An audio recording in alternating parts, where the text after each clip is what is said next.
சங்கீதங்களின் புத்தகம் 18வது சங்கீதம். சங்கீதங்களின் புத்தகம் 18வது சங்கீதம் 29வது வசனத்தை நாம் வாசிக்க கேட்கலாம். உம்மாலே நான் ஒரு சேனைக்குள் பாய்ந்து போவேன், என் தேவனாலே ஒரு மதிலை தாண்டுவேன். ஆமென். சங்கீதக்காரனாகிய தாவீது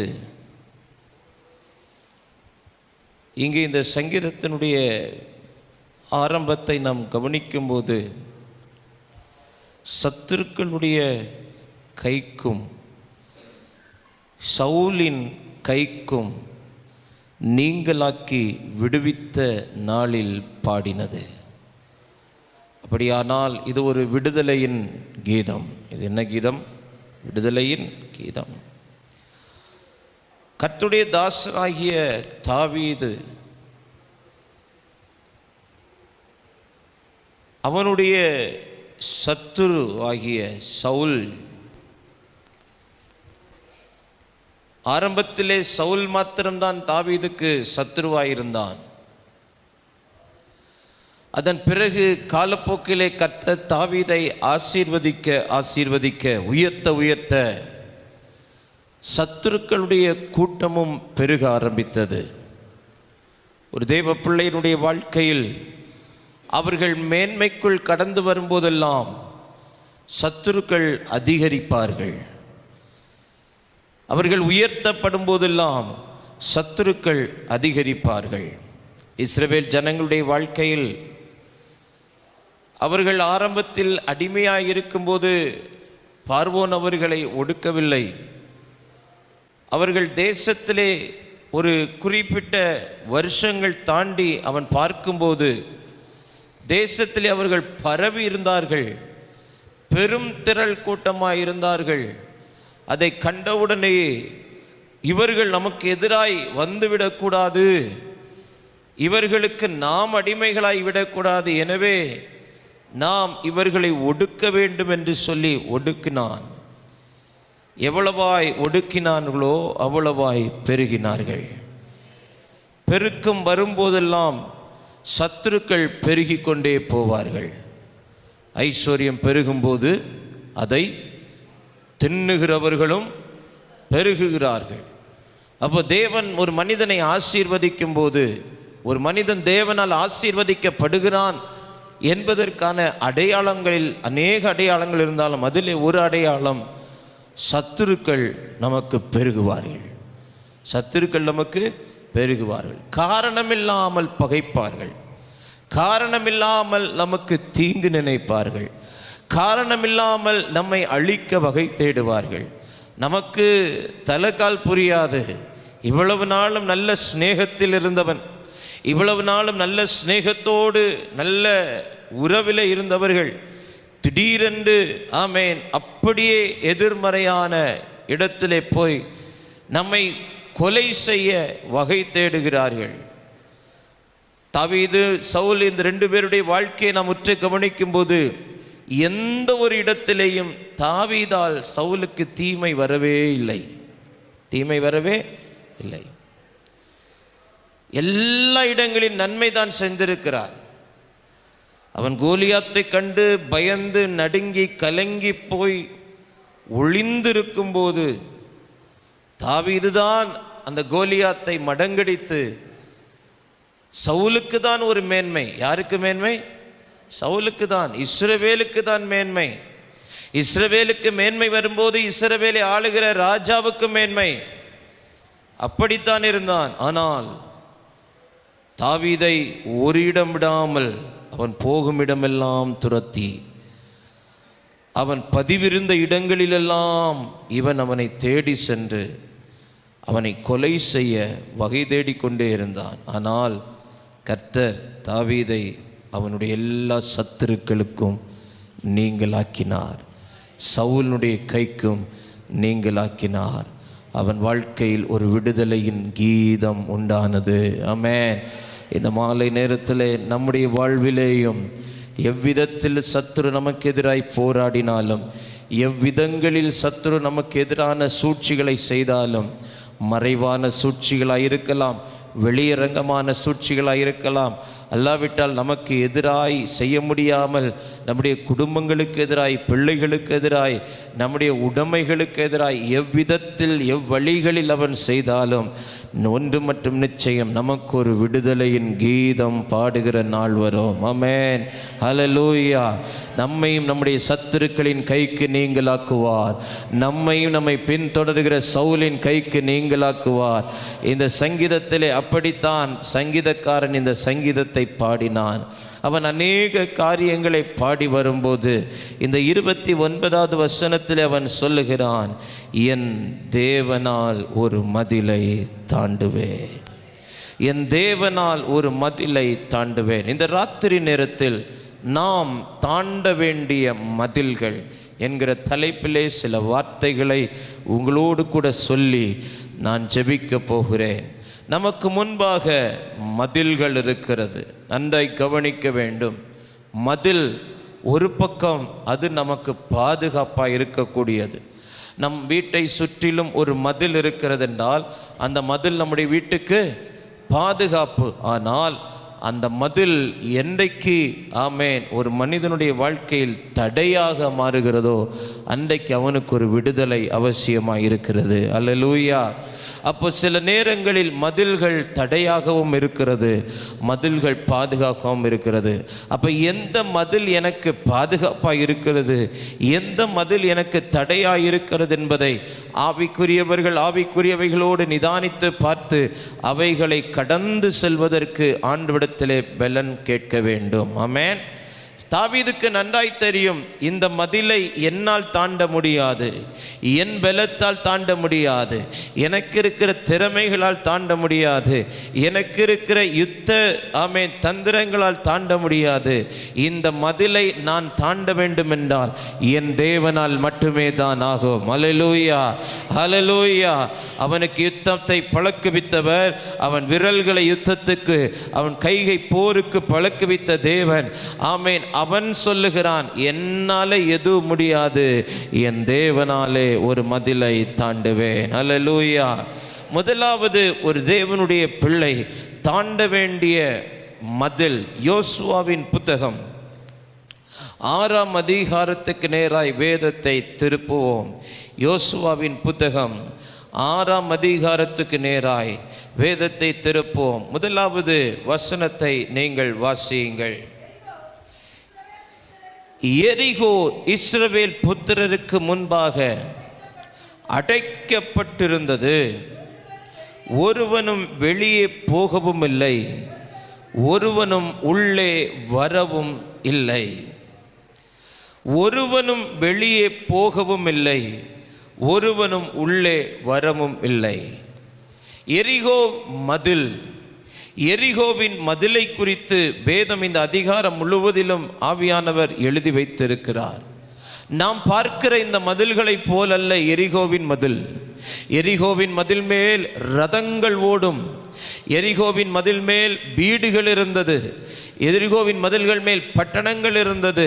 அப்படி விசாலமான விரிவான ஒரு மதில். ஆனால் அந்த மதிலை குறித்து வேதம் சொல்லுகிறது, ஒருவனும் உள்ளே போகவும் இல்லை, ஒருவனும் வெளியே வரவும் இல்லை. அப்படியானால் அந்த மதிலை தாண்டி வருவதற்கு ஒரு பயம் அவர்களுக்குள் இருந்தது. அப்போ முதலாவது நாம் தாண்ட வேண்டிய மதில் என்ன அப்படின்னா, பயம் என்னும் மதில். பயம் என்னும் மதில். ஒருவனும் உள்ளே போகவும் இல்லை, ஒருவனும் வெளியே வரவும் இல்லை. அப்படியானால் அவர்களுக்குள்ளால் ஒரு பயம். ஒருவேளை நாம் இந்த மதிலை தாண்டினால், ஒருவேளை இந்த மதிலை விட்டு வெளியே போனால் நமக்கு ஏதாவது ஆகிவிடுமோ என்கிற ஒரு பயம். ஒரு மனிதன் தாண்ட வேண்டிய முதல் மதில் என்னன்னா, பயத்தை அவன் தாண்டணும். என்ன தாண்டணும்? பயம். தேவன் நமக்கு பயமுள்ள ஆவியை கொடாமல் அன்பும் தெளிந்த புத்தியும் உள்ள ஆவியை, பலமும் அன்பும் தெளிந்த புத்தியும் உள்ள ஆவியை கொடுத்திருக்கிறார். ஒரு மனிதன் அவன் அழிக்கப்படுவதற்கு ஆரம்ப புள்ளி பயம்.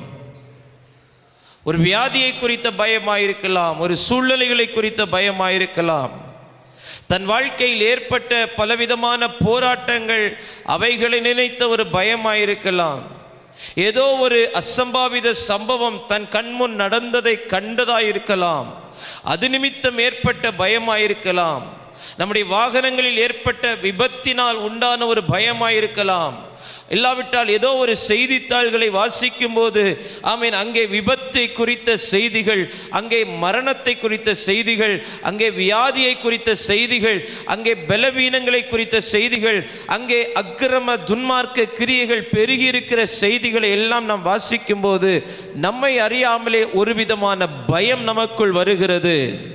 ஏதோ ஒரு பட்டணத்தில் ஒரு பிள்ளைக்கு ஏற்படுகிற காரியம், உடனே அந்த செய்தியை நாம் வாசிக்கும் போது அந்த பிள்ளை ஒருவேளை என் பிள்ளையா இருந்து விடுவாளோ என்கிற ஒரு பயம். ஒரு வாகனத்தில் ஒரு வாலிப தம்பி போய் விபத்துக்குட்படும் போது அந்த செய்தியை நான் கவனிக்கும் போது உடனே எனக்குள் ஒரு எண்ணம் வருகிறது, ஒருவேளை இந்த வாகனத்தில் என் மகன் போயிருந்தால் அப்படி என்கிற ஒரு பயம் ஒரு மனிதனை ஆட்கொள்ளும் போது அவன் அந்த பயத்திலே பிடிக்கப்பட்டு அவனால் செயலிழந்து போகக்கூடிய நிலைமை.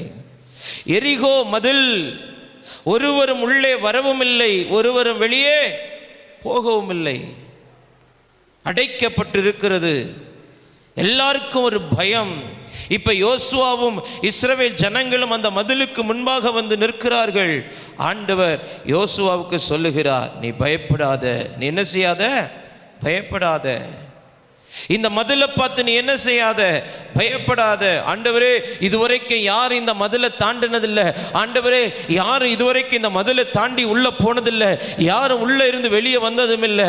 ஆனா இதை தாண்டினாதான் எனக்கான வாக்கு தத்தம், இதை தாண்டினாதான் எனக்கான கானான், இதை தாண்டினாதான் எனக்கான ஆசீர்வாதம் இருக்குது, நான் எப்படி தாண்டுவது என்று சொல்லி பயந்திருந்த யோசுவாவை பார்த்து ஆண்டவர் சொல்ற, பயப்படாத, பயப்படாத, நீ பயப்படாத, திடமனதாயிரு, உடன்படிக்கை பெட்டியை சுமந்து கொண்டு போ, இந்த மதிலை சுத்தி வா, சுத்தி வந்து தேவனை துதித்து மகிமைப்படுத்தி ஆர்ப்பரி, இந்த மதில் ஒன்றுமில்லாமல் போகும், நீ இந்த மதிலை தாண்டுவாய்.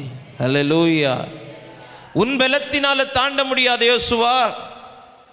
நீ மோசையோடு இருக்கும்போது ஆமென் அமலேக்கியனுக்கு எதிராக யுத்தம் பண்ணி ஜெயித்திருக்கலாம், யுத்தத்திலே நீ ஜெயித்திருக்கலாம், பல வெற்றிகளை நீ கண்டிருக்கலாம். ஆனால் எரிகோவை நீ தாண்ட வேண்டும் என்றால் என் துதியினால் தான் தாண்ட முடியும். என்னை துதிக்கிற துதியினால் தான், என்னை உயர்த்துகிற பாடலால் தான், ஆமென் என்னை மகிமைப்படுத்துகிறதுனால தான் அந்த மதிலை தாண்ட முடியும். என்னால தான் அந்த மதிலை தாண்ட முடியும். இதுவரைக்கும் பயந்து பயந்து பயந்து யாரும் அந்த மதிலை விட்டு வெளியே வரவும் இல்லை, யாரும் அந்த மதிலுக்குள்ள போகவும் இல்லை. ஆனால் இன்றைக்கு ஆண்டவர் சொல்லுகிறார், நீ தாண்ட முடியாத அந்த பயத்தை இந்த ராத்திரி நேரம் தாண்டும்படி ஆண்டவர் ஒரு புதிய கிருபை உனக்கு தரப்போகிறார்.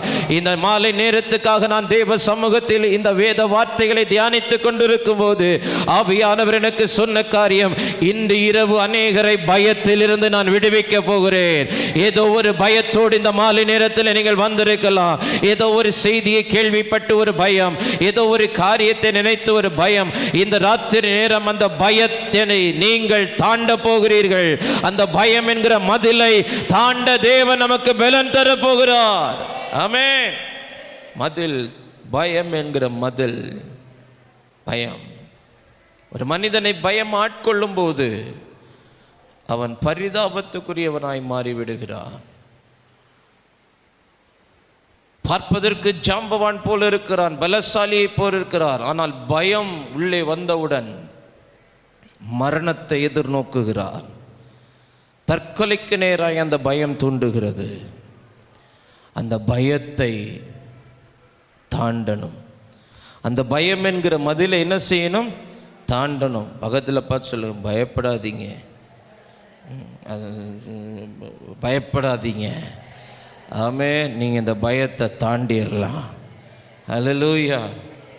ஆமாம். வீண் சிந்தைகள், வீண் கற்பனைகள், செய்தியை பார்த்துக்கிட்டே இருக்கும்போது பைக்கில் ஒருத்தன் போய் ஆக்சிடெண்ட் ஆகிட்டான்னா ஒருவேளை எனக்கு மாப்பிள்ளை இப்போ வேலைக்கு போனார், பைக்கில் விழுந்துருவாரோ, விழுந்து ஒருவேளை இப்படி ஃபோன் வந்தால் என்ன செய்யும்? ப்ரிப்பரேஷன். என்ன ப்ரிப்பரேஷன்? ஒருவேளை அப்படி ஃபோன் வந்தால் நான் யாருக்கு ஃபோன் பண்ணணும், எந்த வண்டிக்கு ஃபோன் பண்ணணும், வண்டி வந்துச்சுன்னா என்னெல்லாம் பிளாஸ்க் எடுத்து வைக்கணுமா, பெட்ஷீட் எடுத்து. அவர் வீட்டு வாசலில் வந்து காலிங் பெல்லை தட்டிட்டு நிற்கிறாரு. அம்மாவுக்கு சிந்தனையெல்லாம் எங்கேயோ போகுது. பயம். குடும்பத்தில் யாரோ ஒருவருக்கு ஏற்பட்ட சம்பவம் ஒரு பயத்தை கொண்டு வந்தது நிமித்தம் வாழ்க்கையில் இனி இப்படிப்பட்ட காரியத்தையே செய்யக்கூடாது அப்படின்னு சொல்லி எத்தனையோ பேர் அப்படி அந்த பயத்தில் இருக்கிறாங்க. பயம் என்பது ஒரு மதில். நீங்கள் அதை தாண்டினாதான் அடுத்த ஆசீர்வாதம். பயப்படுகிறவர்களுக்கு பரலோகத்தில் என்ன இல்லை? வேதம் சொல்லுகிறது, உங்கள் ஆத்துமாவை கொல்ல வல்லமை உள்ளவருக்கே பயப்படுங்கள். வேற எதுக்கு என்ன செய்ய வேண்டாம்? பயப்பட வேண்டாம். அது ஒரு மதிலாக இருக்கிறது. சிலதெல்லாம் நம்மளால் அனுபவிக்க முடியல, சிலதெல்லாம் நம்மளால் பெற்றுக்கொள்ள முடியல, சில ஆசீர்வாத எல்லைகளுக்குள்ளால் நம்ம போக முடியாமல் இருக்கிறதுக்கு காரணம் பயம். மதில், எரிகோ மதிலாய் நிற்கிறது. வாக்குத்தத்தம் கண் முன்ன இருக்குது. எரிகோவின் ராஜாவையும் எரிகோவையும் உன் கையில் ஒப்பு கொடுத்தேன். வாக்குத்தத்தம் இருக்கிறது, வாக்குத்தத்தம் இருக்குது. எல்லாருக்கும் வாக்குத்தத்தம் இருக்குது. 1-2 வாக்குத்தத்தம் இல்லை, கோடா கோடி ஸ்தோத்திரம் அப்படிங்கிற மாதிரி நிறைய வாக்குத்தத்தம். ஆனால் ஒன்றையும் நம்மளால் என்ன செய்ய முடியல, பெற்றுக்கொள்ள முடியாத காரணம் என்னன்னா பயம். யோசுவாவே, நீ பயப்படாத. உடன்படிக்கை பெட்டியை சுமக்கிற ஆசாரியர்களை முன்ன நிறுத்து. ஜனங்கள் அதன் பிறகு போகட்டும். ஆர்ப்பரிங்க. என்ன செய்யுங்க? ஆர்ப்பரிங்க. இவங்க பயத்திலே ஆர்ப்பரிச்சிருப்பாங்க. எப்படி? இந்த பயம் வந்துச்சுன்னா நம்மளை அறியாமல் என்ன வரும்? சத்தம் வரும். தெரியுமா? பாட்டு பாடுவீங்க, திடீர்னு ரோட்டில் போகிறீங்க, கரண்டு போயிடுச்சு, அப்போ தான் ரத்தத்தால் ஜெயம், இயேசு கிறிஸ்துவோட ரத்தம் ஜெயம் ஜெயம் ஜெயம் ஜெயம் ஜெயம், சோத்திரம். அது வரைக்கும் சோத்திரம் வராது, அது வரைக்கும் இயேசுவின் ரத்தம் வராது. பயம். 7 நாள் சுத்தி வா, 7ஆவது நாள் 7 விஷயம் என்ன செய்? சுத்தி வர ஒரு அசைவையும் காண முடியல. இப்போ நான் நினைக்கிறேன் அவங்களுக்கு பயம் என்ன செஞ்சுருக்கோம்? அதிகரிச்சிருக்கோம். இன்னும் ஒரு பக்கம் என்ன பயம் அப்படின்னா, மதில் இந்த பக்கம் விழுமா? மதில் இந்த பக்கம் விழுந்தா இஸ்ரவேல் ஜனங்களுடைய சாப்டர் க்ளோஸ். மதில் அந்த பக்கம் விழுமா? அது வேற பயம். பயத்திலே வாழ்ந்து, பயத்திலேயே ஒரு சாப்பாடு சாப்பிட்றதுக்கும் பயம். சுகர் ஏறிடுமோ, ப்ரெஷர் ஏறிடுமோ, கொலஸ்ட்ரால் கூடிருமோ. ஆண்டவர் எல்லாவற்றையும் உண்டாக்கி எல்லாவற்றையும் நல்லது என்று கண்டார். ஆமேன். வரல பார்த்தீங்களா? ஆமேன். எல்லாமே நல்லது. அது ஆண்டவர் சொன்னது மாதிரி சாப்பிட்டா. ஏதேன் தோட்டத்தில் எல்லாமே உண்டாக்கியிருந்தார், எல்லாமே கொடுத்திருந்தார். நாம் எக்ஸ்ட்ரா ஆயில் சேர்த்து நம்முடைய ஆயுளை குறைத்து கொண்டோம். ஆயில் கூட ஆயுள் குறையும். ஆயுள் குறையும். மற்றபடி நீங்கள் என்ன வேணாலும் சாப்பிட்லாம், அது உங்கள் சரீரத்துக்கு நன்மை தான். ஆனால் அதோடு சேர்க்கக்கூடிய இன்க்ரீடியன்ட்ஸ், சேர்மான பொருட்கள் என்னெல்லாம் ருசிக்காக சேர்க்கிறோமோ அதுதான் நம்முடைய சரீரத்தை பாதிக்கிறது. அப்போ நாம் தாண்ட வேண்டிய முதல் மதில் என்னது? பயம். படிக்கிற பிள்ளைகளுக்கு பயம். எப்படி பரீட்சை எப்படி நடக்குமோ, எப்படி பரீட்சை திருத்துவானுங்களோ. எலெக்ஷன் வேறு அனௌன்ஸ் பண்ண போகிறானுங்க. ஏப்ரல் ஃபஸ்ட் வீக் வருதா எலெக்ஷன்ஸ், 2வது வாரம் வருதா தெரியல. மார்ச் ஃபஸ்ட் வீக்கில் எப்படியும் எலெக்ஷன் டேட் அனௌன்ஸ் பண்ணிடுவாங்க. ஒருவேளை எலெக்ஷன் டேட் அறிவிச்சிட்டா எப்படி அவசரமாக பரீட்சையை வச்சு அவசரமாக பேப்பரை திருத்தி என்ன மார்க் போடுவானுங்க. ஒரு பயம், எல்லாத்துக்குள்ளேயும் ஒரு பயம். மகனை நினச்சி பயம், மகளை நினச்சி பயம், புருஷனை நினச்சி பயம், என்ன நினச்சி எனக்கு பயம் அப்படின்னு ஒரு அக்கா சொல்கிறாங்க. என்ன நினச்சி எனக்கே பயமாக இருக்குது. ஏன் அக்கா பயப்பட, நான் செத்துருவனும். பயம் என்கிறது மதில், பயம் என்கிறது மதில். நீங்கள் அதை தாண்டலைன்னா எந்த ஆசீர்வாதத்தை உங்களால் என்ன செய்ய முடியாது, சுதந்திரிக்க முடியாது. அப்போ நீங்கள் தாண்ட வேண்டிய முதல் மதில் என்னது? பயம். 2வது வாசியுங்கள், பிலிப்பியர். அப்போஸ்தலனாகிய பவுல் பிலிப்பியருக்கு எழுதின நிருபம் 3ஆம் அதிகாரம் 13வது வசனத்தை வாசியுங்கள். சகோதரரே, அதை பிடித்து கொண்டேன் என்று நான் எண்ணுகிறது இல்லை. ஒன்று செய்கிறேன், பின்னானவைகளை மறந்து முன்னானவைகளை நாடி. பின்னானவைகளை மறந்து முன்னானவைகளை நாடி. 2வது நாம் தாண்ட வேண்டிய மதில் நம்முடைய கடந்த காலம். என்ன காலம்? கடந்த காலம். எனக்கு பின்னானவைகளை நான் என்ன செய்யணும்? மறக்கணும். கடந்த காலம் என்னும் மதில் அநேகருடைய வாழ்க்கையில் அது ஒரு மதிலா நிற்குது. நான் அப்போ எப்படி இருந்தேன் தெரியுமா? நான் 10 வருஷத்துக்கு முன்னே எப்படி இருந்தேன் தெரியுமா? 10 வருஷத்துக்கு முன்னே எப்படி ஜெபம் பண்ணேன் தெரியுமா? 10 வருஷத்துக்கு முன்னே எப்படி உபவாசம் இருந்தேன் தெரியுமா? 10 வருஷத்துக்கு முன்னாடி எப்படி இருந்தேன் தெரியுமா? நீங்கள் அப்படி பேசிட்டு இருந்தீங்கன்னா நீங்கள் ஒரு நாளும் எதிர்காலத்துக்குள்ளால பிரவேசிக்கவே முடியாது. சார், அன்னைக்கு சரீரத்தில் பலம் இருந்துச்சு, நல்ல வாட்ட சாட்டமாக இருந்தோம், நல்ல ஆரோக்கியமாக இருந்தோம், நம்மளால் வாரத்தில் 2 நாள் 3 நாள் 4 நாள் உபவாசம் இருக்க முடிஞ்சிச்சு, பல மணி நேரம் முழங்கால நிற்க முடிஞ்சிச்சு. இன்றைக்கி லேசாக முழங்கால நிற்கும் போது கிறுக்குன்னு சத்தம் கேட்குது. முழங்காலில் என்ன சத்தம் கேட்குது? சத்தம் கேட்குது. என்னன்னு கேட்டால் முழங்காலில் தண்ணி வற்றி போச்சுது, லிகமெண்ட் கீறி போச்சுது. அப்போ உடனே நமக்குள்ளால அந்த கடந்த காலத்தை பேசி கொண்டிருப்பது, அது ஒரு மதில்.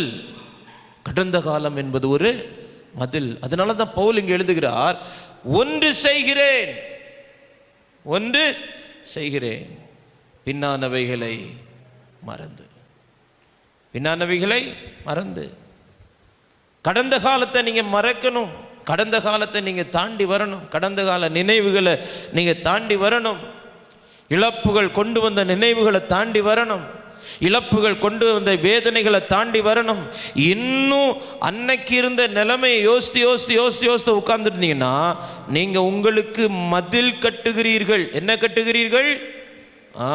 ஒவ்வொரு செங்கலாக எடுத்து வச்சு கட்டி இப்போ ஆசீர்வாதம் வர்ற நேரத்தில் உங்களை காணலை, மதில் மட்டும்தான் அதுக்கு தெரியுது. கடந்த கால தோல்விகள் அதையே நினைச்சிட்டு இருக்கக்கூடாது. அது ஒரு மதில். 38 வருஷம் பிரயாசப்பட்ட ஆண்டவரே, என்னை தூக்கி விடுறதுக்கு ஒருத்தனை இல்லை ஆண்டவரே. தூதன் கலக்கும் போதெல்லாம் நான் போய் சேர்றதுக்குள்ளாடி எவனோ ஒருத்தன் போய் சேர்ந்து எனக்கு முன்னாடி அற்புதத்தை பெற்றுக்கொண்டு போயிட்டான். இப்படி தான் என் பாஸ்ட் லைஃப் இருக்குது. அதனால வாழ்க்கையின் விரக்திக்குள்ள ஆண்டவர் கேட்கிறார், இப்போ நீ விரும்புறியா? இப்போ சுகமடைய வேண்டும் என்று விரும்புறியா? பழைய கதையெல்லாம் விடு. பக்கத்தில் பார்த்து சொல்ல, பழைய கதைகளை போட்டு பேசிகிட்டு இருக்காதீங்க.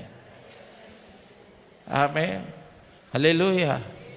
பழைய கதைகளை போட்டு என்னமோ எப்படி படித்தான் தெரியுமா, என்ன குடும்பம் எப்படி இருந்தது தெரியுமா,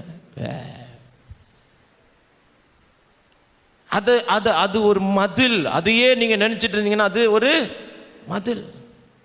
சகோதரரே, நான் பிடித்து கொண்டேன் என்று நான் எண்ணுகிறதில்லை, ஒன்று செய்கிறேன், பின்னானவைகளை நான் என்ன செய்கிறேன்? மறந்துடுறேன். பின்னானவைகளை மறந்து முன்னானவைகளை நாடி. அடுத்த வசனம், கிறிஸ்து இயேசுவுக்குள் தேவன் அழைத்த பரம அழைப்பின் பந்தய பொருளுக்காக லெக்கை நோக்கி தொடருகிறேன். நீங்க தொடரணும். நீங்க என்ன செய்யணும்? தொடரணும். நீங்க ஓடணும். நீங்க முன்னேறணும். நீங்க கடந்த காலத்தையே நினைச்சிட்டு இருந்தீங்கன்னா, கடந்த காலம் என்பது ஒரு மதில், அது உடைக்கப்படணும். அது தாண்டி வரணும். தாண்டி வரணும். தாண்டி வரணும். ஏதோ ஒரு சூழ்நிலை, ஏதோ ஒரு காரியம், இன்னைக்கு நாம் இப்படி வாழ வேண்டிய நிர்பந்தம், இப்படிப்பட்ட வனாந்தரங்களின் ஊடாய் நம்முடைய குடும்பம் கடந்து போக வேண்டும் என்பது தேவன் அனுமதித்திருக்கிறார். ஒரு தேவ பிள்ளையினுடைய வாழ்க்கையில் தேவன் அனுமதிக்காத எதுவும் சம்பவிப்பது இல்லை, சம்பவிப்பதில்லை. என் தலையிலிருந்து ஒரு முடி கீழே விழுவது கூட அவருக்கு தெரியும் என்றால், என் வாழ்க்கையில் நடக்கிற எல்லாவற்றையும் அவர் முன்னறிந்திருக்கிறார். எல்லாம் தீர்மானிக்கப்பட்டிருக்கிறது.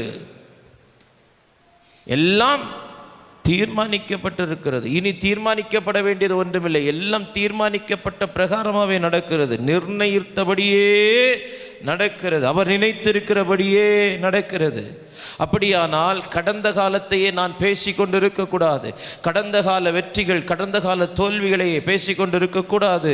கடந்த காலத்தை நாம் தாண்டி வர வேண்டும். நிகழ்காலத்துக்குள் இந்த நேரத்தில் வரணும். இந்த காலத்துக்குள்ள என்ன செய்யணும்? வரணும். கடந்த காலம் அது கடந்த காலம், அது திரும்ப நம்முடைய வாழ்க்கையில் வருவது இல்லை. ஆனால் நீங்கள் அதையே நினைத்து கொண்டிருப்பீர்களே, ஆனால் வரப்போகிற எதிர்காலத்தை அது தடுத்து கொண்டே இருக்கும். அது தடுத்து கொண்டே இருக்கும். அது ஒரு மதிலாயிருக்கும். அந்த மதிலை தேவ பிள்ளைகள் இன்னைக்கு தாண்டணும், தாண்டணும், தாண்டணும். கடந்த காலம் என்பது ஒரு மதில், அது பின்னானவைகள், அது போயிடுச்சு. 2024, 2023, 2022, 1980, 1990, 1999, அப்படியெல்லாம் நீங்கள் அதையே நினச்சிக்கிட்டு அப்படி எப்படி இருந்தேன்னு தெரியுமா? எப்படி இருந்தேன்னு தெரியுமா? யோபு அப்படித்தான் பேசிக்கொண்டே இருந்தான். நான் ஒரு காலத்தில் எப்படி இருந்தேன் தெரியுமா? நான் என் பட்டணத்தில் எப்படி இருந்தேன், என் ஊரில் எப்படி இருந்தேன், என் வீட்டில் எப்படி இருந்தேன், என் வாழ்க்கை எப்படி இருந்துச்சு, அதெல்லாம் பேசும்போது ஒன்றும் வரல. அதுக்கப்புறம் ஆண்டவரே, நான் போகும் வழியை நீர் ஒருவரே அறிவீர். இதெல்லாம் பேசுகிறதுனால ஒரு பிரயோஜனம் இல்லை. எனக்கு குறித்திருக்கிறதை அவர் நிறைவேற்றுவார். நான் இனி எனக்கு வந்த சொரியை நான் பேசிகிட்டு இருக்க மாட்டேன். எனக்கு வந்த இழப்பை நான் பேசிகிட்டு இருக்க மாட்டேன். எனக்கு ஏற்பட்ட நஷ்டங்களை நான் பேசிகிட்டு இருக்க மாட்டேன். நல்லதோ கெட்டதோ கடந்ததை நினச்சி பேசிகிட்டு இருக்கவே கூடாது. கடந்த காலம் என்னும் மதிலை நாம் என்ன செய்யணும்? தாண்டணும். மூணாவது, நியாயாதிபதிகள் 6ஆம் அதிகாரம் 15வது வசனத்தை வாசியுங்கள். நியாயாதிபதிகள் 6:15. அதற்கு அவன்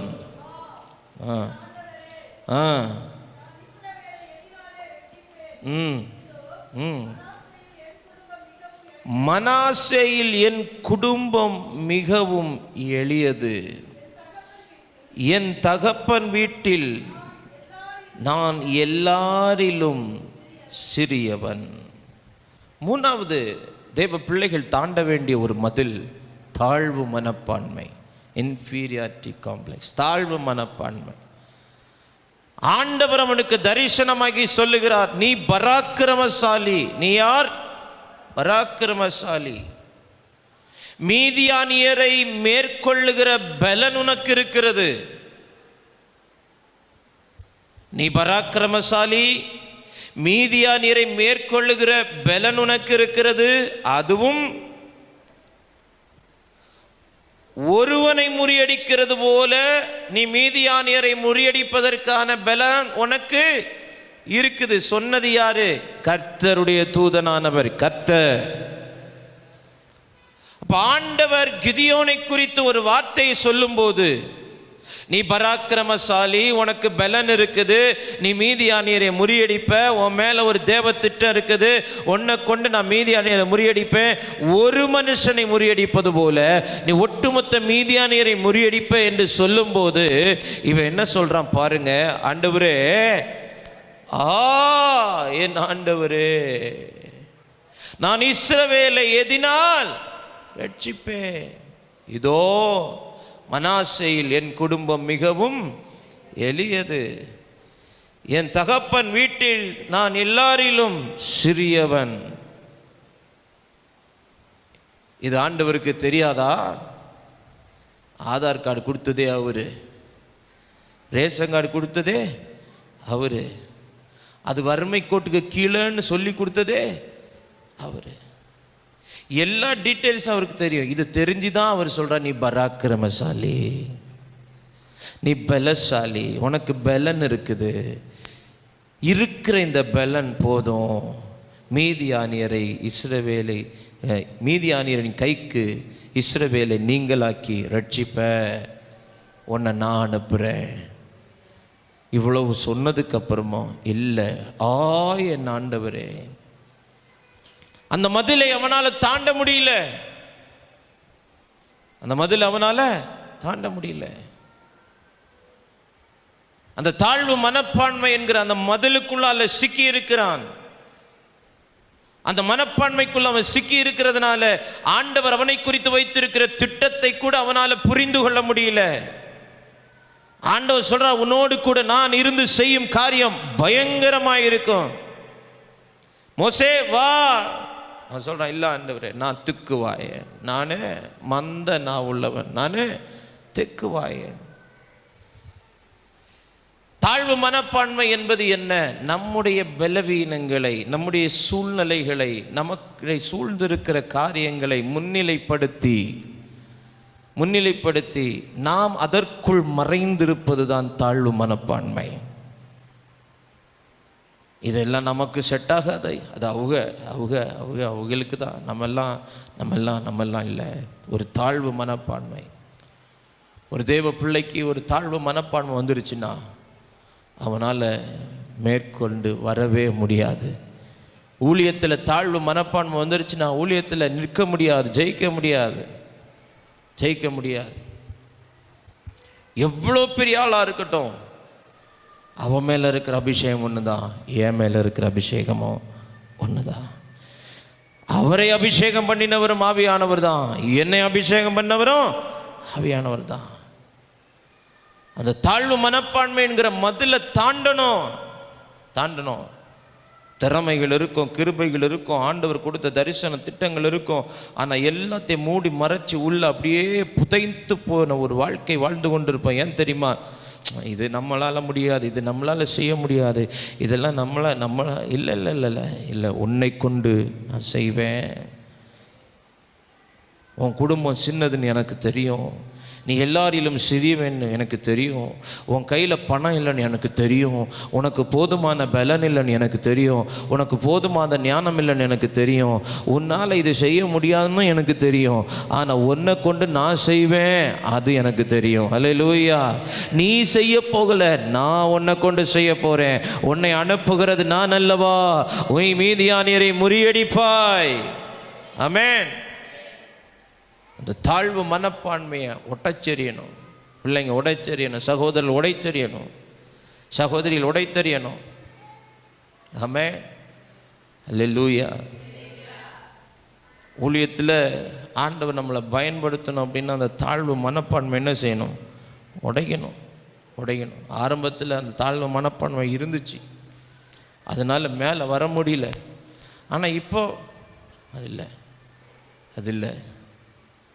ஏன்னா தெரிஞ்சிருச்சு, கர்த்தர் அபிஷேகம் பண்ணியிருக்கிறார், கர்த்தர் திட்டம் வச்சிருக்கிறார். ஹல்லேலூயா.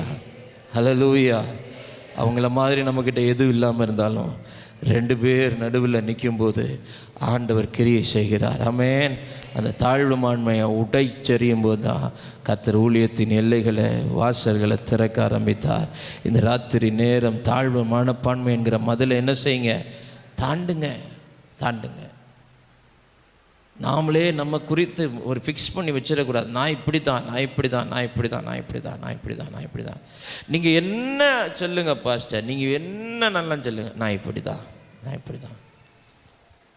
கிதியோனே, நீ பராக்கிரமசாலி, கிதியோனே நீ மீதியானியரை முறியடிப்ப, கிதியோனே நான் உன்னை அனுப்புகிறேன், கிதியோனே உனக்கு இருக்கிற பலம் போதும், கிதியோனே இப்படி எல்லா டீட்டெயில்ஸ் சொன்னப்புறம் ஆண்டவரே என் குடும்பம் எளியது, நான் என் தகப்பன் வீட்டில் எல்லாரிலும் சிறியவன். அப்படின்னா என்ன அர்த்தம்? என்னை அனுப்பாதீங்க, நான் செட் ஆக மாட்டேன், நானே பயந்தாங்குள்ளி ஆலைக்கு சமீபமாக போர் அடிச்சுட்டு இருக்கிறேன், என்னையே கொண்டு போய் ஆமேன் போரில் நிறுத்துறேன்னு சொல்கிறீங்களே. இல்லை, நீதான்.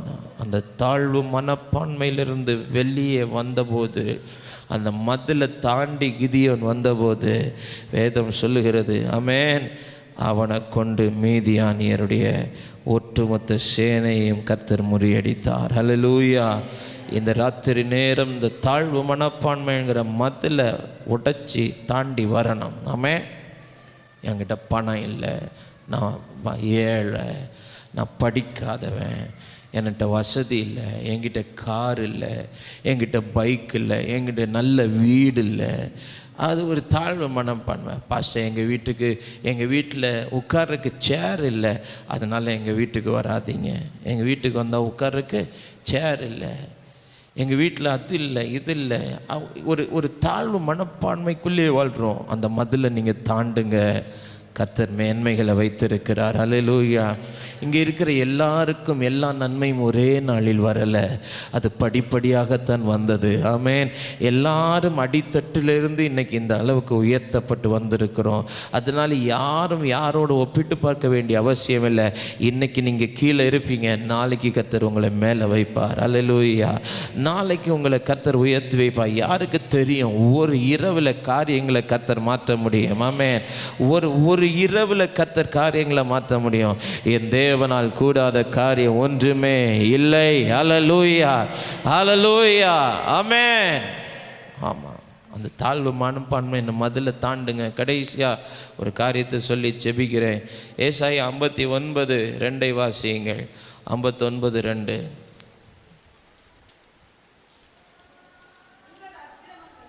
உங்கள் அக்கிரமங்களே உங்களுக்கும் உங்கள் தேவனுக்கும் நடுவாக பிரிவினையை உண்டாக்குகிறது.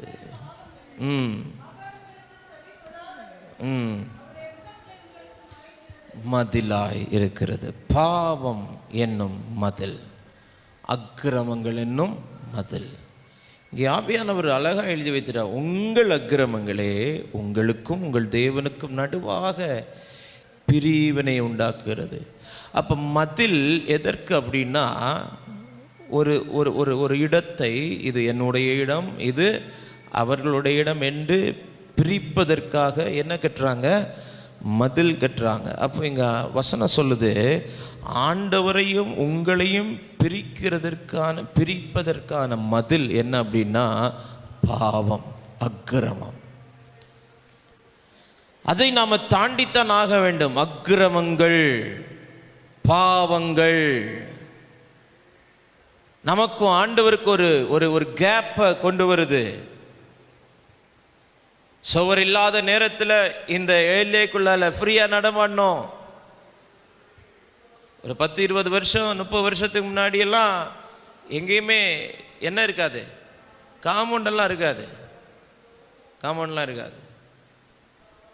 அப்படியே திறந்த வெளி மைதானம், அப்படியே அது ஒரு வாழ்க்கை, அது ஒரு அழகான ஒரு வாழ்க்கை. அதெல்லாம் திரும்பி வராது. இப்போ எல்லாம் கேட்டட் கம்யூனிட்டி. என்ன கம்யூனிட்டி? கேட்டட் கம்யூனிட்டி, சுத்தி மதில். இங்கே ஆண்டவருடைய வார்த்தை சொல்லுகிறது, உங்கள் அக்கிரமங்கள் உங்கள் தேவனுக்கு நடுவாக என்ன மதிலா இருக்குது. உங்கள் பாவங்கள் அவர் உங்களை செவி கொடுக்காதபடி அவருடைய முகத்தை என்ன செய்யுது? மறைக்குது, மதிலா இருக்குது. அப்ப நாம் தாண்ட வேண்டிய 4வது மதில் என்னது? பாவம், அக்கிரமம். அதை தாண்டி வரணும். ஐயோ நான் பாவம் செஞ்சுட்டேன், நான்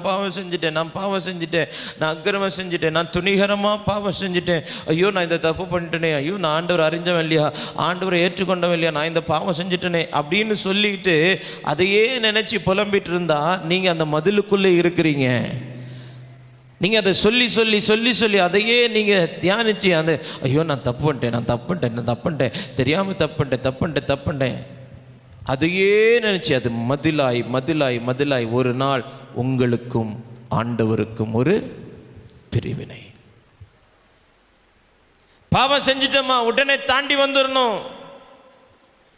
தாவீது உடனே தேவ சமூகத்தில் நாத்தான் தீர்க்கதரிசி போய் எச்சரித்த உடனே, அவனுடைய பாவத்தை சுட்டி காண்பித்த உடனே, தாவீதே நீ பாவம் செஞ்சிருக்கிற, தாவீதே உன் ராஜ்யத்துக்கு கீழே இப்படி ஒரு துன்மார்க்கமான அக்கிரம கிரியைகள் நடந்திருக்குது, ஆமீன், அதை நீ தான் செய்திருக்கிற, எனவே நீ உடனே ஆண்டவரிடத்தில் மனம் திரும்ப அப்படின்னு அந்த பாவம் சுட்டி காண்பிக்கப்பட்ட உடனேயே உடனே சுத்திகரிப்புக்கு நேராய் நடத்துகிறார். ஒரு காரியம் சுட்டி காண்பிக்கப்பட்டால், தம்பி இதை செய்கிறீங்க தானா, இந்த மாதிரி காரியம் உங்களை குறித்து கேள்விப்படுறேன், தங்கச்சி உன்னை குறித்து இப்படி ஒரு காரியத்தை கேள்விப்படுறேன், அக்கா உன்னை குறித்து இப்படி ஒரு காரியத்தை கேள்விப்படுறேன், அக்கிரமம் செய்யாத, பாவம் செய்யாத அப்படின்னு ஆண்டவர் உங்களுக்கு சுட்டி காட்டுறார் அப்படின்னா உடனே சர்ச்சை விட்டு போகிறதுக்கு அல்ல, எதுக்கு? சுத்திகரிப்புக்கு நேராக என்ன செய்யணும்? கடந்து வரணும். அவர் என்னை சுட்டி காட்டிட்டார், அவர் நான் செஞ்சதை சொல்லிட்டார், ஆமேன். பாருங்க, எனக்கு நான் செய்ததை எனக்கு ஒருவர் சொன்னார் அப்படின்னு சொல்லி குடத்தை அவ்விடத்தில் விட்டு விட்டு ஊருக்குள்ள போய் அந்த நற்செய்தியை ஊர் முழுவதும் என்ன செஞ்சா? பிரசித்தம் பண்ணினா. பிரசித்தம் பண்ணி ஒட்டுமொத்த தேசத்தை அவர் பக்கத்தில் என்ன செஞ்சிட்டா? கொண்டு வந்துட்டோம். ஐயோ என்னை பற்றி சொல்லிட்டான்னு சொல்லிட்டு குடத்தை தூக்கிட்டு பஸ் ஏறி போகல. பாவம் என்னும் மதிலை தாண்டி வரணும். தவறிட்டோம், பாவம் செஞ்சிட்டோம், ஒரு அக்கிரமம் வந்துருச்சு, மீறிட்டோம், துணிகரமாக ஏதோ தப்பு தான், செய்யக்கூடாதுன்னு தெரியும், ஆனால் செஞ்சிட்டோம், அதையே நினச்சி புலம்பிட்டு இருந்தா அது மதிலாய் மதிலாய் மதிலாய் மதிலாய் எழும்பிக்கிட்டே இருக்கும். ஒரு நாள் உங்களுக்கும் ஆண்டவருக்கும் சம்பந்தமே இருக்காது. உடனே ஆண்டோடைய சமூகத்தில் விழுந்துடணும். என் தேவனே, என் தேவனே என்னை மன்னியும், ஈசோப்பினால் என்னை கழுவும், உறைந்த மழையிலும் நான் வெண்மையாவேன், என் அசுத்தம் நீங்க என்னை சுத்திகரியும், என் பாவம் நீங்க என்னை கழுவியறலும், என் கைகளிலே சுத்தமில்லை, என் கண்களிலே சுத்தமில்லை, என் வாயில் சுத்தமில்லை, என் காதில் சுத்தமில்லை, என் காலில் சுத்தமில்லை, என் சரீரம் அசுத்தம், துணிகரமாய் அக்கிரமம் செஞ்சிட்டேன், பாவம் செஞ்சிட்டேன், மீறி நடந்துட்டேன், இது தவறுன்னு தெரிஞ்சு நான் செஞ்சிட்டேன். உடனே உடனே உடனே அந்த மத்தியில் தாண்டி வந்தான் பாருங்க தாவீது. ஆண்டவர் சொன்னார், இவன் இருதயத்துக்கு ஏற்றவன், இவன் இருதயத்துக்கு ஏற்றவன். பாவம் என்கிற மதில என்ன செய்யணும்? தாண்டி வரணும். உடனே உலகத்தில் எவனுமே பாவம் செய்ய எவனுமே பாவம் செய்யலை அப்படின்லாம் முடிவுக்கு வந்துடக்கூடாது. நான் தான் பாவம் செய்கிறேன், வேறு யாருமே. சில நேரம் அப்படி தான் சொல்லுவாங்க, மற்ற யாருமே பாவம் செய்யாத மாதிரியே நம்மளையே குத்துவாங்க. உடனே ஆமாம் நான் அப்படின்னு நினச்சிட்டு இருக்கேன். அந்த மதிலை தாண்டி வரணும். மதிலை எப்படி தாண்டுறது? சங்கீதக்காரன் சொல்லுகிறான், என் தேவனால், என் தேவனால், தேவனுடைய பலத்தினால தான் மதிலை தாண்ட முடியும். ஆமென். மதிலை எப்படி தாண்டுவது? என் உதடுகளின் கனிகள் ஆகிய ஸ்தோத்திர பலிகள், என் துதியினால், என்னுடைய துதியினால் நான் மதிலை தாண்டுவேன். மூணாவது, என் விசுவாசத்தினால மதிலை தாண்டுவேன். விசுவாசத்தினாலே மதிலை தாண்டுவேன்.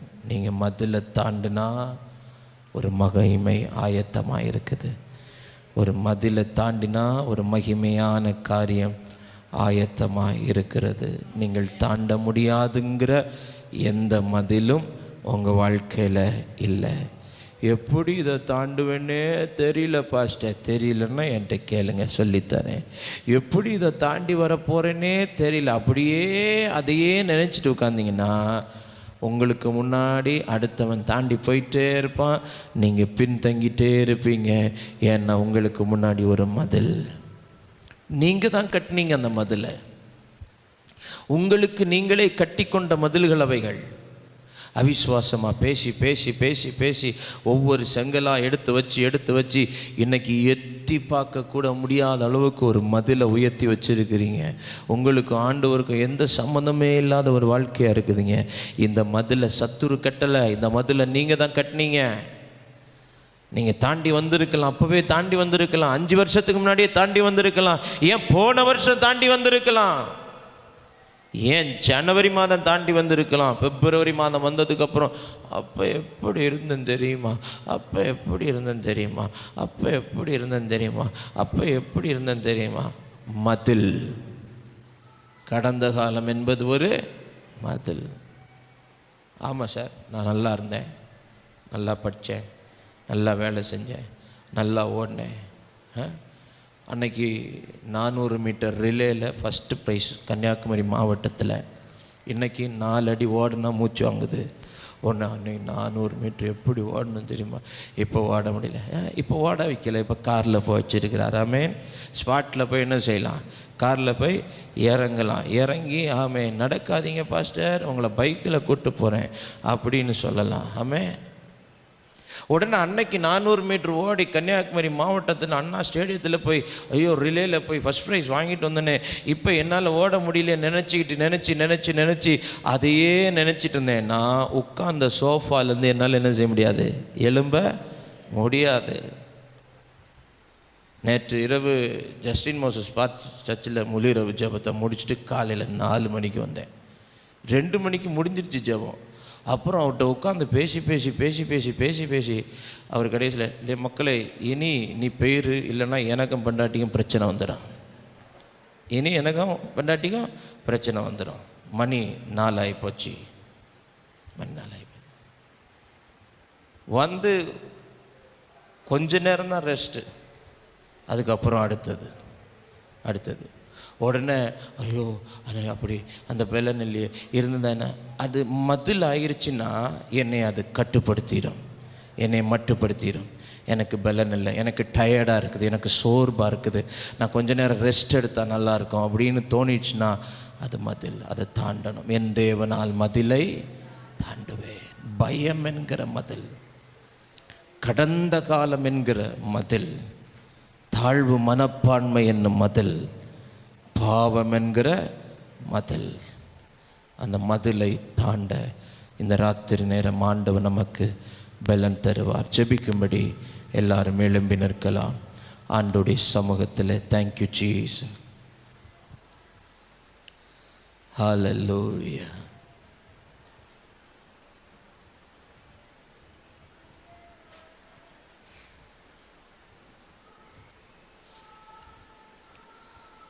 Thank you, Lord.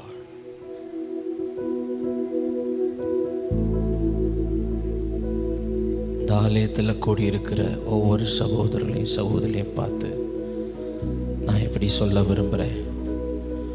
கடந்த காலம் எவ்வளவு வேதனையாக இருந்தாலும், எவ்வளவு தோல்விகளை கொண்டு வந்தாலும், நீங்கள் அதை நினச்சிக்கிட்டு இருந்தீங்கன்னா நீங்கள் நிகழ்காலத்திலையும் வாழ முடியாது, எதிர்காலத்திலையும் பிரவேசிக்க முடியாது. அது ஒரு மதிலாக இருக்கும். அது ஒரு மதிலாக இருக்கும். அது ஒரு மதிலாக இருக்கும்.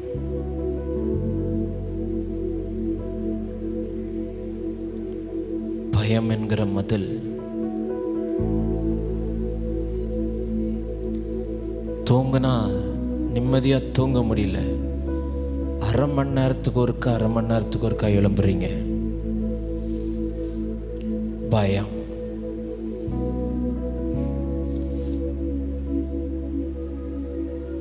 ஆழ்ந்த தூக்கத்துக்கு போயிட்டா வீட்டுக்காரருக்கு பக்கத்தில் மூச்சு இருக்கா இல்லையா, ஒரு பயம்.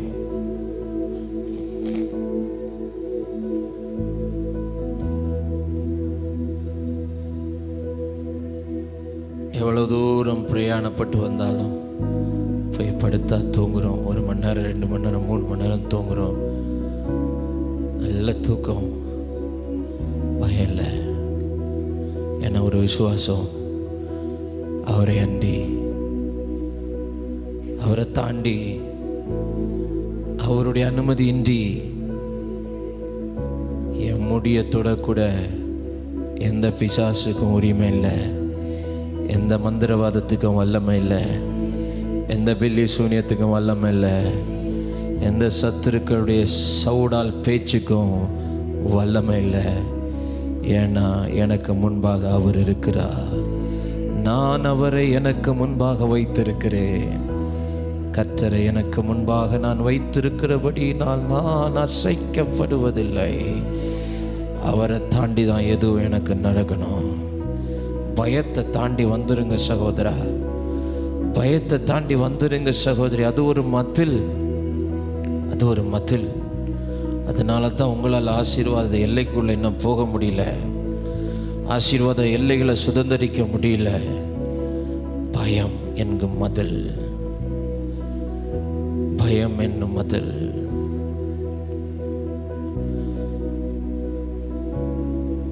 நீ அந்த மலைக்கு ஓடிப்போ, ஜீவன் தப்ப ஓடிப்போ. இல்ல ஆண்டவரே, என்னால போக முடியாது, நான் இங்க இருக்கிறேன். சரி, ஆனா வசனம் சொல்லுது, அவன் சோவாரில் குடியிருக்க பயந்து, பயத்துல ஆபிரகாம் பயந்து சாராளை சகோதரின்னு சொல்றான். பயந்து, பயம் ஒரு மதில்.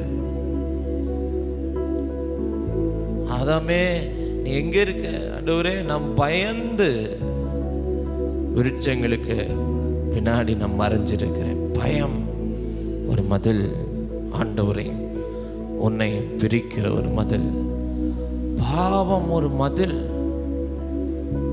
ஐயோ, நான் பாவம் செஞ்சுட்டேன், அக்கிரமம் செஞ்சுட்டேன், நான் தப்பு பண்ணிட்டேன், நான் செய்யக்கூடாது செஞ்சுட்டேன், பேசக்கூடாத பேசிட்டேன், நடத்தக்கூடாது நடத்திட்டேன், போகக்கூடாத இடங்களுக்கு போயிட்டேன், நான் மீறிட்டேன். அதையே நினைச்சு நினைச்சு நினைச்சு நினைச்சு நினைச்சு நினைச்சு நினைச்சு நினைச்சிருந்தா, அதையே நீ செய்துகிட்டே திரும்ப திரும்ப அந்த பாவத்தையே செய்துகிட்டே இருந்தா, அந்த அக்கிரமத்திலேயே நீ நிலைத்திருந்தா, எவ்வளவு தூரம் கண்டிச்சாலும், எவ்வளவு தூரம் புத்திமதி சொன்னாலும், எவ்வளவு ஆலோசனை சொன்னாலும் மீண்டும் மீண்டும் அந்த தவறையே நீ செய்து கொண்டிருப்பாயானால் நீ உனக்கே மதில் போடுகிறாய் சகோதரா. ஆசீர்வாதம் வர முடியாது. மதில்ல வந்து முட்டிக்கிட்டு நிற்கும், வீட்டுக்குள்ள வராது, பிள்ளைகளுக்கு வராது. மதில், அதை தாண்டு. தாழ்வு மனப்பான்மை என்னும் மதில். நான் சின்னவன், எனக்கு பலன் இல்லை, எனக்கு படிப்பு இல்லை, எனக்கு வசதி இல்லை, எனக்கு பணம் இல்லை, எனக்கு பேச்சு திறமை இல்லை, எனக்கு அவங்கள மாதிரி ஜெபிக்க தெரியல, எனக்கு அவங்கள்ட்ட இருக்கிற மாதிரி எந்த திறமைகளும் எனக்கு இல்லை. அப்படி வேதம் சொல்லுகிறது, இல்லாதவைகளை இருக்கிறவைகளை போல் அழைக்கிறவர். ஆண்டவர் வேதத்தில் பயன்படுத்தின எல்லா மனிதர்களும் எல்லா பொருட்களுமே அற்பமானவைகள் தான். அவைகளைத்தான் ஆண்டவர் அற்புதமாய் மாற்றியிருக்கிறார். ஏன்னா ஆண்டவருக்கு ஓம் பலன் தேவையே இல்லை, ஓன் திறமை தேவையே இல்லை, இருக்கிற பலன் போதும். நீ பராக்கிரமசாலி, நான் தான் உன்னை அனுப்புறேன், உன்னை அனுப்புகிறது நான் தான். நீ முறியடிப்ப, நீ முறியடிப்ப, நீ தாண்டிடுவ. அந்த தாழ்வு மனப்பான்மையில் அது வெளியே வா. கிதியோனே, உன்னை கொண்டு நான் செய்யும் காரியம் பயங்கரமாக இருக்கும். ஒரு சுடப்பட்ட அப்பம் உருண்டு வந்துச்சு, அது மீதியானுடைய பாளையத்தில் வந்துச்சு.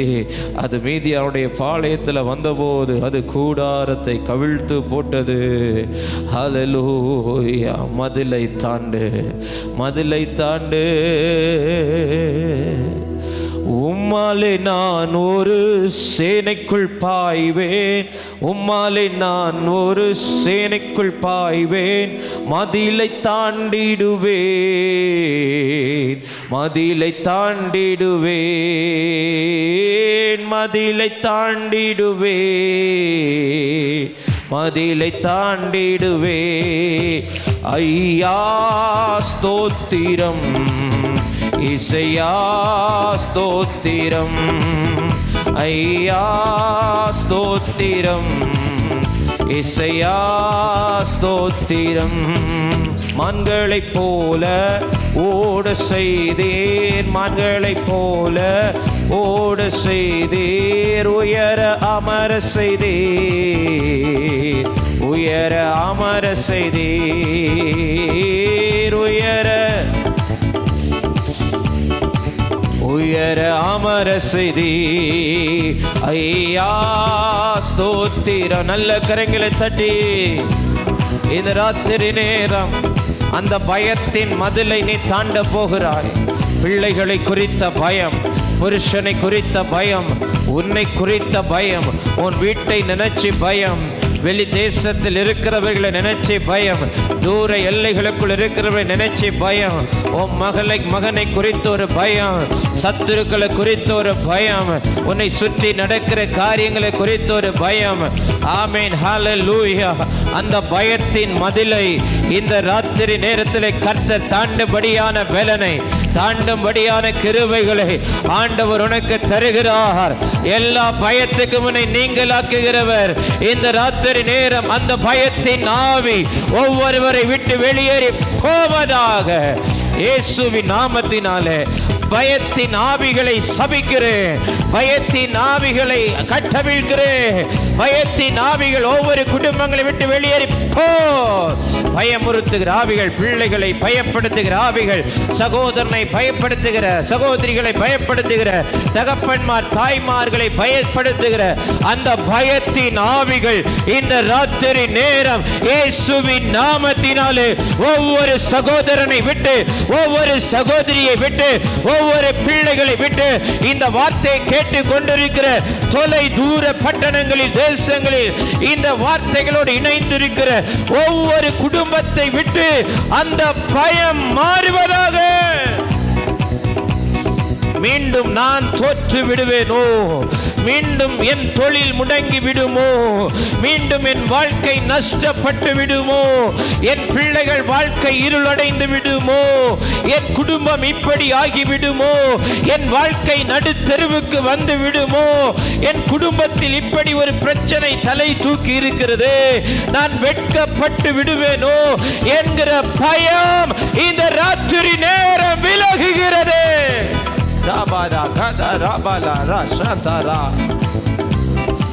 நீ வெட்கப்பட்டு போவதில்லை, நீ தலை குனிந்து போவதில்லை, நீ தோற்று போவதில்லை, தோற்று போவதில்லை. பயம் விலகட்டும், தோல்வியின் பயம் விலகட்டும்.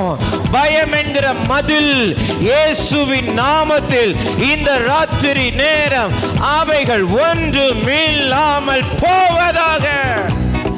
மதில்கள் தகர்க்கப்படட்டும், பயம் என்கிற மதில்கள் தகர்க்கப்படட்டும்.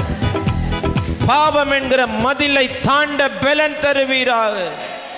என்னால் இதை தாண்ட முடியல, என்னால் இந்த பாவத்தை மேற்கொள்ள முடியல, என்னால் இந்த குடி பழக்கத்தை மேற்கொள்ள முடியல, என்னால் இந்த விபச்சார மயக்கத்திலிருந்து வெளியே வர முடியல, என்னால் இந்த அசுத்தங்களிலிருந்து மீண்டு வர முடியல, என்னால் இந்த மதிலை தாண்ட முடியல, என்னால் இந்த பாவம் என்கிற மதிலை தாண்ட முடியல. நீ எத்தனை ஆண்டுகள், எத்தனை நாட்கள் இப்படியே புலம்பிக் கொண்டிருப்பாய். என்னால் முடியாது, என்னால் முடியல, ஏன் நான் இப்படி இருக்கிறேன், ஏன் இந்த பாவத்தை என்னால் மேற்கொள்ள முடியல. இல்லை, என் தேவனால் நீ அந்த மதிலை தாண்டுவாய், அந்த மதிலை தாண்டுவாய். உனக்கும் ஆண்டவருக்கும் பிரிவினை உண்டாக்கக்கூடிய அந்த மதிலை இந்த ராத்திரி நேரம் கர்த்தருடைய வல்லமையினால அவைகளை முறித்து போடுகிறோம். தாழ்வு மனப்பான்மை என்கிற மதில் உடைவதாக, தாழ்வு மனப்பான்மை என்கிற மதில் உடைவதாக, தாழ்வு மனப்பான்மை என்கிற மதில் உடைவதாக. கடந்த காலங்கள் என்னும் மதில், கடந்த கால மதில். நான் அப்ப எப்படி இருந்தேன், என் வாழ்க்கை எப்படி இருந்துச்சு, என் சரீரத்தில் ஒரு பலவீனம் இல்லாமல் இருந்தேன், என் வாழ்க்கை நல்லா இருந்துச்சு, என் குடும்பம் நல்லா இருந்துச்சு. ஹல்லேலூயா. நீ அதையே நினைத்து கொண்டிருப்பாயானால் நீ உனக்கு மதில கட்டுற, உனக்கு நீ மதில கட்டுற. வா, கடந்து வா, நிகழ்காலத்தில் வாழ பழகு. எதிர்காலம் உன்னை வரவேற்க ஆயத்தமாக இருக்கிறது, எதிர்காலம் உன்னை வரவேற்க ஆயத்தமாக இருக்கிறது. Thank you, Jesus. மதிலை தாண்ட, என் தேவனால் மதிலை தாண்ட எங்கள் ஒவ்வொருவருக்கு நீர் கிருபை தந்திருக்கிறதற்காய் ஸ்தோத்திரம். நாங்கள் தாண்ட முடியாது, எங்களால் தாண்டி வர முடியாது, எங்களுக்கு தாண்ட பலன் இல்லை, எப்படி நான் இதை தாண்டி வருவேன், எப்படி இதை நான் தாண்டுவேன் என்று எந்தெந்த காரியங்களை நினைச்சு இந்த ராத்திரி நேரம் புலம்புறாங்களோ, எப்படி இதை தாண்டி வருவேன்னு நினைச்சு வேதனைப்படுறாங்களோ, எப்படி இந்த சூழ்நிலைகளை தாண்ட போறேன், எப்படி இந்த பலவீனத்தை தாண்ட போறேன், எப்படி இந்த தேவைகளை தாண்ட போறேன், எப்படி இந்த காரியத்தை தாண்ட போறேன், எப்படி இந்த தடைகளை தாண்ட போறேன், எப்படி இந்த காரியங்கள் என் வாழ்க்கையில் வந்திருக்கிற இந்த காரியங்களை எப்படி நான் தாண்ட போறேன், எப்படி இந்த மாறாவை தாண்ட போறேன். ஆண்டவர் சொல்ற, நீ மாறாவை தாண்ட வேண்டாம், நான் மாறாவை மதுரமா நான் மாத்திடுறேன். நீ ஏன் தாண்டி கஷ்டப்படணும்? நானே ஒரு மரத்தை வெட்டி அதுல போட்டு அந்த மாறாவை நான் மதுரமா மாத்திடுறேன். Hallelujah. Hallelujah. Hallelujah. Hallelujah. இஸ்ரவேல் ஜனங்கள் வந்த இடம் அது மாறா, அதன் தண்ணீர் கசப்பா இருந்தது. நான் வந்து சேர்ந்த இடம் நல்லா இருக்கும் நினைச்சுதான் வந்தேன். அது மாறான்னு வந்ததுக்கு அப்புறம் தான் தெரியுது, தண்ணீர் கசப்பா இருக்குது. என் வாழ்க்கையே கசந்து போச்சுது, என் புள்ள வாழ்க்கையே கசந்து போச்சுது, என் எதிர்காலமே கசந்து போச்சுது. நான் எப்படி இந்த மாறாவை தாண்ட போறேன்? ஆண்டவர் சொல்றான், நீ தாண்டண்டா, நான் அந்த மாறாவை நான் மதுரமா மாத்திடுறேன், நான் அந்த மாறாவை மதுரமா மாத்திடுறேன். எந்த தண்ணீர் உனக்கு கசப்பாய் இருந்ததோ அதே தண்ணீர் உன் வாய்க்கு இனிமையாய் மாறப்போகிறது. எந்த தண்ணீர் உன் வாழ்க்கையில் கசப்பை கொண்டு வந்ததோ அந்த தண்ணீரே உனக்கு மதுரமாய் இதை செய்கிறதற்காக நன்றி அப்பா. மதிலை தாண்டுவேன். இந்த மாதம் நாங்கள் மதில்களை தாண்டி மகத்துவங்களை பெற்றுக்கொள்ள எங்களுக்கு கிருபை தருவீராக. நேரிலும் நிழலையிலும் இணைந்து இந்த வார்த்தைகளை கேட்ட பிள்ளைகள் வெளிநாடுகளிலும் வெளி தேசங்களிலும் வெளிப்பட்டணங்களிலும் வெளியூர்களிலும் இருந்து இந்த வார்த்தையை கேட்டவர்கள் தாண்ட முடியாத மதிலுக்கு பின்னாக மறைந்திருந்து ஒரு மறைக்கப்பட்ட ஒரு வாழ்வு, மறைக்கப்பட்ட ஒரு அனுபவம், இந்த மதிலுக்கு பின்னால் நடக்கிறது எதுவும் மதிலுக்கு அப்பால் இருக்கிறவர்களுக்கு தெரியாது என்கிற வேதனை நடுவில் வாழுகிற பிள்ளைகளுடைய வாழ்க்கையில் அந்த மதில்களை இருக்கிற இடம் தெரியாமல் நீர் அழித்து போடுகிறதற்காய் ஸ்தோத்திரம். எரிகோ அது இருந்த இடம் தெரியாமல் புதைந்து போனது. ஆண்டவர் சொன்னார், திரும்ப இந்த எரிகோவை எவனாவது உன் வாழ்க்கையில கட்டணும்னு நினைச்சான்னா அவன் சபிக்கப்பட்டிருப்பான். நீ தாண்டினதுதான், உடைச்சதான் ஆண்டவர். அதை எந்த மனுஷன் அதை திரும்ப கட்ட முயற்சித்தால் அந்த எரிகோவின் சாபம் அவனை பிடிக்கும். தாண்ட பலன் தந்தீர், நன்றி. தாண்டி செல்ல எங்களுக்கு உதவி செய்யும், பலன் தாரும், சத்துவத்தால் நிரப்பும். அந்த ஒவ்வொருவரையும் ஆசீர்வதியும். தேவக்கரம் எங்களோடு கூட இருக்கட்டும். பிரயாணங்களில் தேவ மகிமை முன்னும் பின்னும் பாதுகாப்பாக இருக்கட்டும்.